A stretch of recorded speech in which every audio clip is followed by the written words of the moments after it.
What's up? This is Patrick at Radicards.com, and today I'm going to be answering questions that came in from you guys. I want to thank you for asking me questions as per one of the videos I did previously. So here I am giving you answers. Let's go through it here.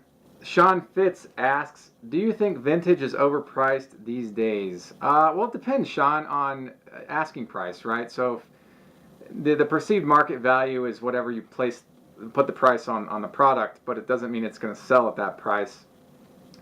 I will say that every time something sells at an auction, starting from 99-cent bid and it goes to whatever it sells for, that's actual market value. I can't subscribe to the thought that it would be overpriced. It's what it sells for as actual market value. It's what the market values that card as, right down to the penny. So I would have to say no, not overpriced. It's being sold exactly where it's supposed to be sold. It's just coming up in value. It's appreciating. And that's really that's what vintage is known for, is going up in value. It's a great investment for the money you put into vintage, raw or graded. Vintage is consistently going up, and it's become stronger, I think, over the last couple of years, just really coming up a lot. Really high grade, Nolan Ryan rookies are doing extremely well. Mickey Mantle, high grade anything, is doing extremely well. And that's kind of growing across the board in the macro environment. So vintage is doing exactly what it needs to be doing, and it's great to watch. Next question. Ray Fonio asks, what got you into card collecting in the first place? A certain game you went to, or a relative that got you into it, like my grandfather, for example, in 1979. Actually, I got into card collecting in 1988, and I remember specifically 1988 Topps, the Ryan Sandberg being my first star card, and I had all my cards in penny sleeves in this little black plastic box with a handle on it on the top half, and then a latch to close it together. And I had 88 Topps and 89 Donruss and 89 Topps all organized in there, and some 88 score, I think. I don't know what was the catalyst. I can't remember the catalyst for what got me into card collecting. It might have been my older brother, because he had a guy that used to come over to the house and card collected, but I don't specifically remember. That may have come later. I really don't remember what got me into it. I stumbled upon it somehow, and I was hooked. I was into stamps and coins and comic books when I was younger, and so I was just still looking for my place. And I always liked the concept of organizing things, and so when I got to cards, it was great. I could organize it by team, by player. I could organize it by card number. I can look at the stats on the back. Sort of a numbers guy in a lot of ways. And so I was hooked into that. I really just hooked into it. And the following year, when Griffey came on the scene, it blew up, and I was done. This was it. In 1990, Frank Thomas came on the scene, and they were the two hottest guys, Griffey and Thomas, and I knew that it was just going to be a lifelong thing for me, card collecting. So there wasn't one specific event that got me in that I can remember. It's nice to hear that a family member got you into card collecting. It's nice to hear those kind of close touch points. It keeps us emotionally attached to our hobby, and I think that's really important. I hope that sort of answers your question. Thanks, Ray, for asking that. Another question, Caesar Carbajal. Caesar, I hope I'm pronouncing your last name correctly. Pardon me. I'm sorry if I butchered it this time again. If you could own one card production company, which would you choose? That's a tough question. I don't know if I'd want to own one.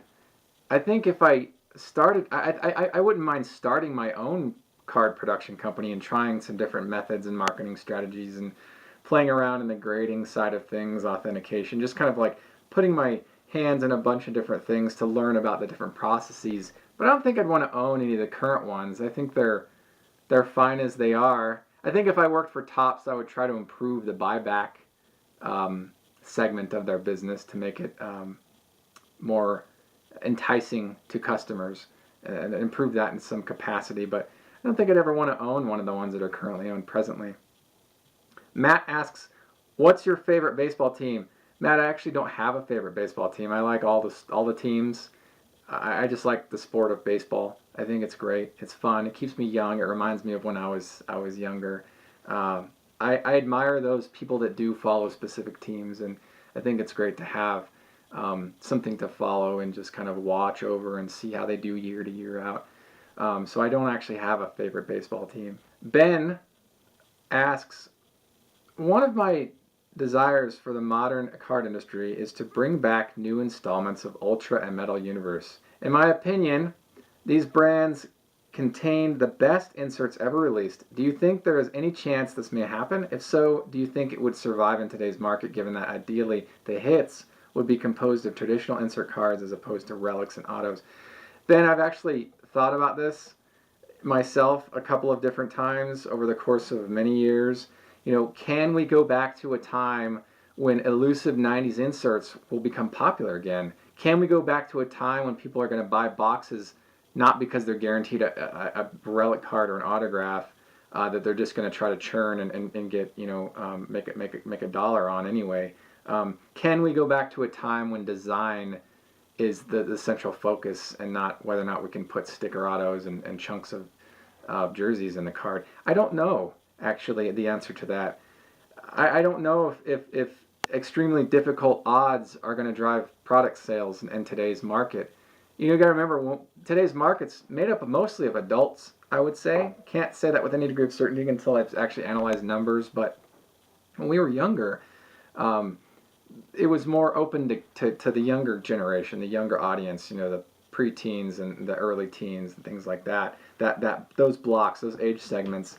And so because we didn't have jerseys and autos and things, product cost was lower, which lended itself to be more affordable to the younger audience, which means we were attracting a younger audience that could afford the product, which means that the younger audience could get things that reflected a lower cost in development, lending itself to design instead of expensive jerseys and autographs, which are expensive to produce and release into the market.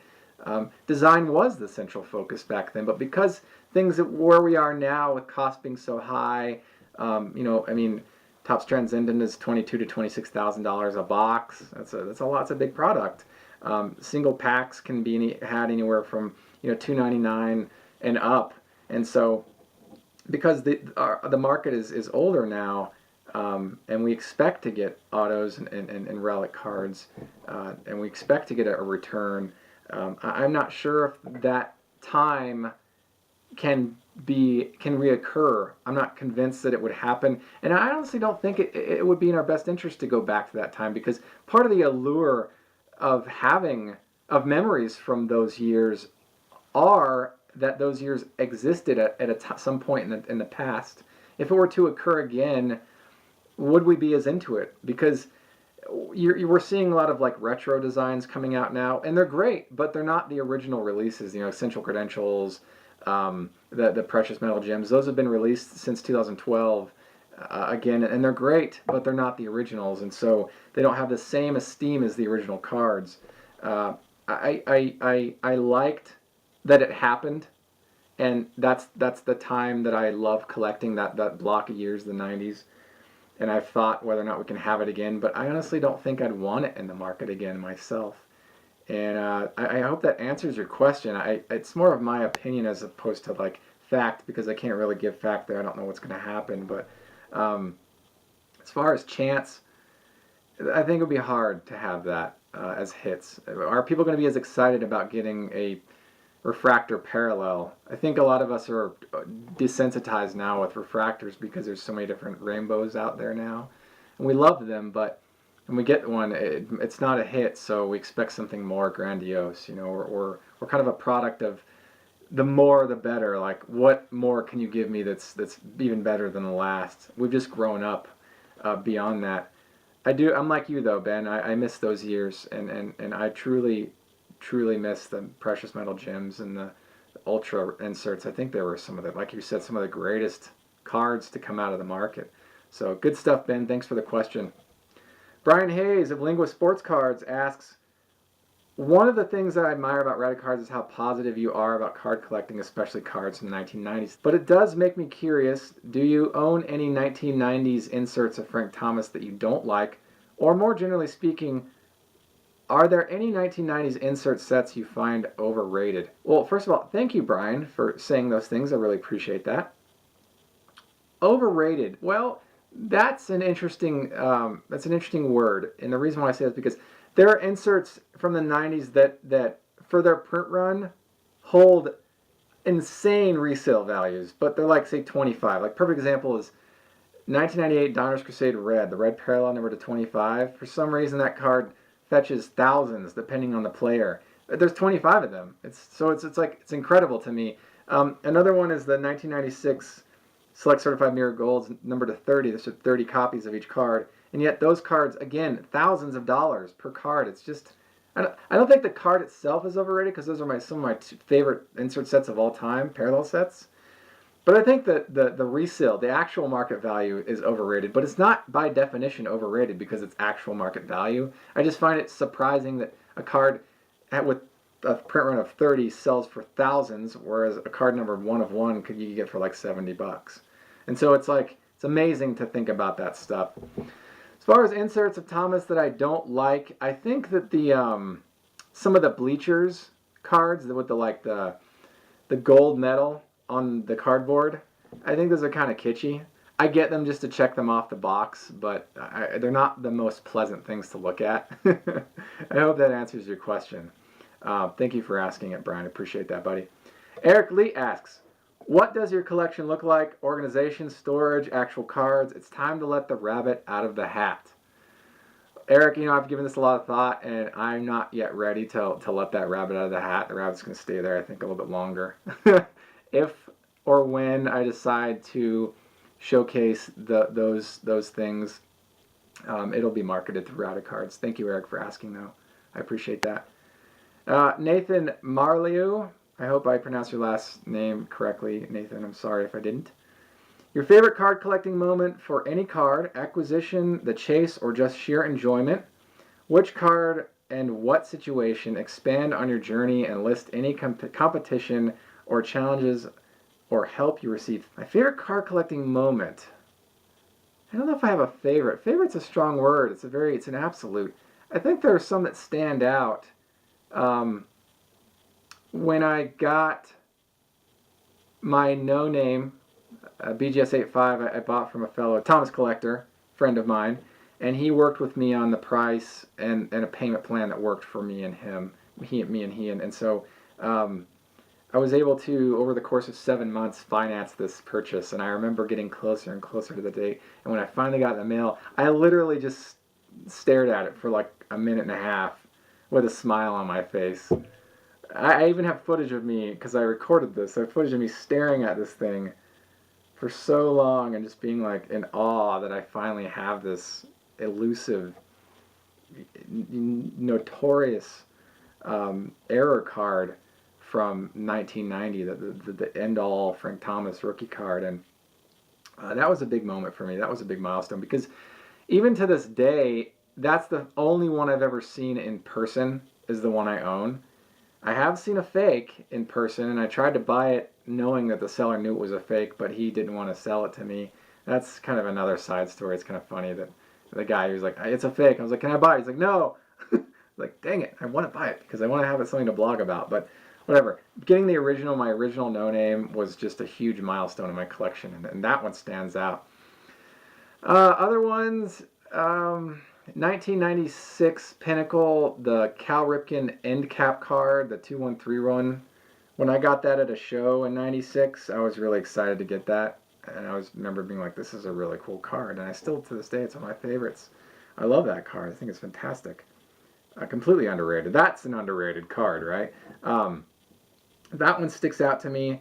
When I pulled, in 1997, I bought a pack of 1997 Leaf Baseball and pulled the die-cut matrix, fractal matrix die-cut Hideo Nomo card, the subset card. And I was so excited. In 1997, that card was worth like $100, that parallel. And I was just like blown away by this die-cut. It's gold. It's so beautiful. I still have it. That was a huge moment in my collecting career, so to speak. That stands out as a big a big pull for me. Let's see what else. Oh right, yes. I was at a show in '96, and there was an auction, like an in-person auction, and one of the dealers got up and auctioned off a 1995 Bowman's Best Paul Konerko that was hand signed by Paul. And big blue Sharpie. Awesome, awesome stuff. And I won it, and I was the only bidder, and I was so excited to have this card. I still have it in my collection. I think it's just a great card. I love it. And that sticks out as a good memory for me. Another one that stands out is when I got my 1998 Donner's Crusade Red. And it was a whole year that took me to close the deal on this. I essentially found this online, found one online. I emailed the seller. I was like, hey, what's the status? Do you have offers, bids, whatever? He's like, yeah, I want this to go to a Key Thomas collector. And I was like, okay. So I pinged him again almost a year later to the day. I was like, hey, how's it going? Just want to follow up on this. Do you have offers? What's the offer so far? And he says, he gave me the parameters of the situation, and we were able to work a deal. And, a couple weeks later, I had the card in hand. And so I was very, very fortunate to have that interaction and to be able to get that into my collection. Thank you, Nathan, for asking me that question. I think it was great. I hope it answered. I hope my answer answered your question. So thank you again, everybody, for asking me questions. I hope that these answers were beneficial and valuable and educational in some way. Thank you for reading all my blog entries and engaging on the various social platforms with me. I really appreciate that. Thank you for watching the episode of Radicards TV on Radicards.com, and until next time, enjoy collecting. If you like this video, please subscribe. Enjoy collecting. Thank you.